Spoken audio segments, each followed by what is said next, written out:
If you've ever messed up a fancy ribeye steak, you're not alone. Yet, with 1 or 2 simple fixes, you can have steakhouse quality meat every single time. Because you're a nice person, there's a complete, printable cheat sheet at the end of this short video, just for you. The meat I'm using USDA, grain-fed, prime ribeye, dry-aged for 4 weeks. Look for the fat marbling running through the meat. That's your visual guide. Salt, 2 schools. First, the dry brine. Salt the meat and leave it in the fridge for a few hours or overnight. Video for another day. Second, the restaurant, quick salt, season right before you sear, which is what we'll use today.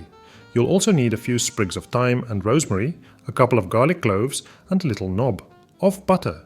Before you start, pat the steak dry and let it sit at room temperature for 30 minutes.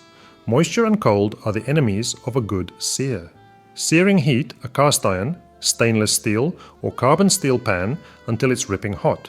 Salt only the side that will hit the pan first, the top side stays dry.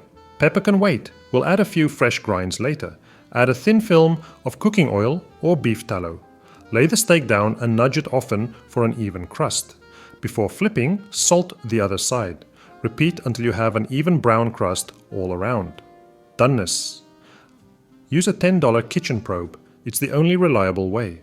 When the center hits 45 to 48 degrees Celsius or 113 to 118 Fahrenheit, move the steak to a wire rack. It will settle at around 55 degrees or 130 Fahrenheit. You'll find the full temperature chart and cheat sheet in the description, for you, for free. Butter-based. In the same pan, add the crushed garlic, the herbs and your little knob of butter. Let the butter infuse over medium heat. As soon as it begins to brown, put the steak back in and baste for about 30 seconds. Take everything off the heat and slice the steak any way you like. Pour the brown butter over the slices and scatter the aromatics for pure aesthetics. Finish with a few twists of black pepper and a pinch of flaky salt. Then go live a happy life.